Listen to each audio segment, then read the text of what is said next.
கணேசாய நமக. ஓம் சிவ மகாவாழை சித்தத்தினுடைய போற்றி. நல் யோக வாசமதோ வீசுகின்ற அருள் நல் வேலைதனில் அற்புதமாய் திருவீச நல்லூர் என்று அழைக்கப்படுகின்ற திருத்தலத்தில் சௌந்தரநாயகி என்று அழைக்கப்படுகின்ற தேவியாய் யோக நந்தீஸ்வரன் என்று அழைக்கப்படுகின்ற ஈசனோடு அமர்ந்து அருள்வாளித்து கொண்டிருப்பவள் உம்மை வாழ்த்த நூலில் வந்து அமர்ந்திருக்கின்றோம் சித்தனே. உயர்நல் இரவு வேளை, அவ்விரவு வேளை உயர் தேவ சிவகணங்களெல்லாம் சீற்றத்தோடு உயர்நல் தேவ ஆற்றலை உட்கிரகித்து எழுந்து நின்ற அருள் வேளை நல் இரவு சிவவேளையாக இருக்கின்ற அத்தருணத்தின் உயர் சுவடுகள் தொடர்ந்து நிகழ்ந்து கொண்டிருக்க, அது பிரபஞ்சம் முழுவதும் நல் பேரதிர்வாய் பேர் இறைச்சலாய் தவ ஆற்றலின் உயர் ஒளி பிரவாக நிலை ஆற்றலாய் வெளிவந்த நிலையின் ஆற்றல் யாமிருக்கின்ற இத்தலத்திற்கும் பகிரப்பட்டது என்ற நிலைதனை அறிந்து உம்மை வாழ்த்தி மனமகிழ்கின்றோம் சித்தனே. இவ்வாறு எங்கெல்லாம் இறை கணங்களினுடைய ஆற்றல் தவழ்ந்திருக்கின்றதோ அங்கெல்லாம் இறை கணங்களுக்கான உயர் ஆற்றல்களை அவர்களுக்கு புத்துயிர் கொடுக்கின்றனர். புது ஆற்றல் தனை தளத்திலிருந்து பகிர்கின்ற சித்தனே. அந்நிலையின் மூலமாக ஒவ்வொரு தலங்களில் இருக்கின்ற இறை ஆற்றல்களும் அவற்றின் ஆற்றல்களை பெருக்கி கொண்டிருக்கின்றன. அவை எதற்கு அவ்வாறு பெருக்கி கொண்டிருக்கின்றன, ஏன் இங்கிருந்து பகிரப்படுகின்றன என்றால், அவை யாவும் அங்கு பகிரப்பட்டு அங்கு அவ்வாற்றல்கள் பெருக்கப்பட்டு அங்கு சபை அமைந்து அங்கு ஓர் புண்ணிய யுகத்திற்கான ஒரு சுவடு தொடங்குவதற்காக அந்நிலை நிகழ்கின்றது. அந்நிலையின் மூலமாக அங்கு அற்புதமாய் புண்ணிய யுகம் சூட்சமத்தில் அடிவைக்கின்றது.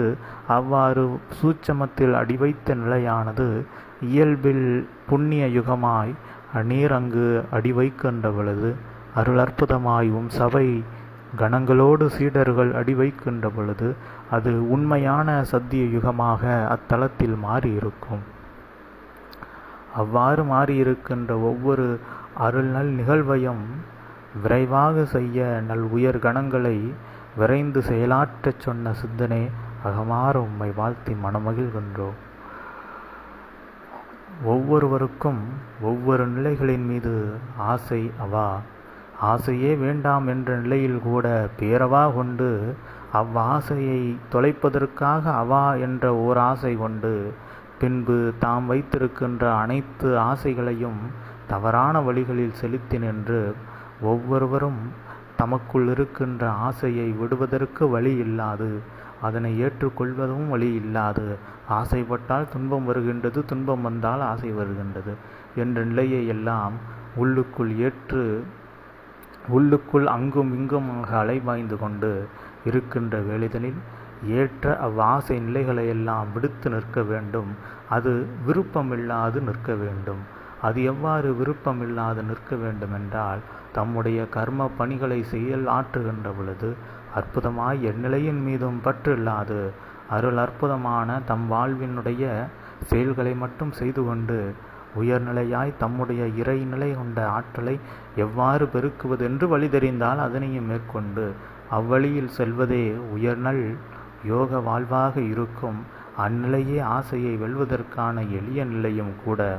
ஆசையை வெல்வதென்பது எவ்வாசையை விட வேண்டும், எவ்வாசையை ஏற்றுக்கொள்ள வேண்டும், உள்ளுக்குள் நன்மை தீமை என்ற நிலை எவை, அதர்மம் தர்மம் என்ற நிலைகள் எவை என்பதையெல்லாம் அலசி ஆராய்ந்து அனைத்தினுடைய வெளிப்பாடும் என்ன, அனைத்துக்கும் வெளிப்படுவதற்கு உண்மை காரணம் என்ன என்பதையெல்லாம் உணர்ந்து ஒருவன் செயலாற்றுகின்ற பொழுது நல் கர்ம யோகம் செய்கின்றவனாக ஒவ்வொரு செயல்களிலும் அவையாவும் யோக நிலையாகவே இருக்கும். ஒருவன் உணவு உண்டாலும் அது யோகமாக இருக்கும், ஒருவரை வசைபாடினாலும் யோகமாக இருக்கும், ஒருவரை புகழ்ந்து பாடினாலும் அது யோகமாக இருக்கும். மகிழ்ச்சியோடு அலைந்தாலும் யோகம், துன்பத்தோடு அலைந்தாலும் அதுவும் யோகம் என இருநிலைகளும் அவன் எந்நிலைதனில் தம் நிலை இன்ப துன்பம் தர்ம அதர்ம நிலைதனில் எவற்றை ஆற்றினாலும் அவையாவும் யோக நிலையாக மாறியிருக்கும். உண்மையான அவ்விறை நிலை தம் ஆன்ம நிலையினுடைய நோக்கம் எதுவென்பதை நினைத்து அவ்வழியில் செயலாற்றுகின்ற பொழுது என்ற நிலைதனை எடுத்து இயம்பி மனமகிழ்கின்றோம் சித்தனே. இந்நிலையில் இருக்கின்ற உண்மையை புரிந்து ஒவ்வொருவரும் தம்முடைய கர்மங்களை செவ்வனேன் ஆற்றுகின்ற பொழுது அற்புதமான செழுமையான என்றும் நிரந்தரமான ஒரு நிலை அவர்களுக்கு கிடைக்கும். அந்த நித்திய நிரந்தரமான நிலைதனில் இருந்து கொண்டு உலகத்தில் நிரந்தரமென்று நினைக்கக்கூடிய மாய நிலைகள் யாவற்றையும் அவர்கள் எவருக்கேனும் அல்லது அவர்களுக்கே கூட அவர்கள் அதனை நிரந்தரமாக இருக்கின்றவாறு உருவாக்கி கொண்டு அமர்ந்து அருள் அற்புதமாய் பெருநிலை வாழ்வதனை மாய வாழ்வதனை அவர்களே மாயமாக உருவாக்கி கொண்டு வாழ முடியும் என்ற அளவிற்கு அருள் உன்னத பேராற்றலை உருவாக்கி கொள்வார்கள். அத்தனை பேராற்றலை படைக்கின்ற நிலையும் அழிக்கின்ற நிலையும் ஆக்குகின்ற உயர்நல் நிலையாய் காக்கின்ற நிலை இருக்கின்றதே. படைத்த நிலை இதனை காக்கின்ற நிலை. அந்நிலைதனையும் உள்ளுக்குள் ஒருவர் செய்கின்ற நிலையாக மாறி நிற்கும் அந்நிலையை தான் சிவசபை ஒவ்வொருவருக்கும் கொடுக்க எண்ணுகின்றது.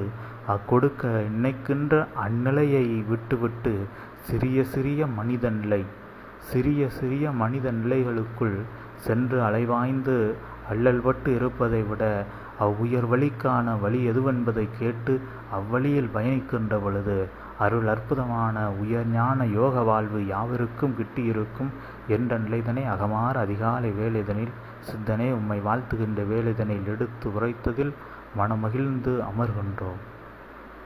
ஓம் அகதிஷாய நமக. ஓம் சிவமகா வாழ்ச்சி பற்றி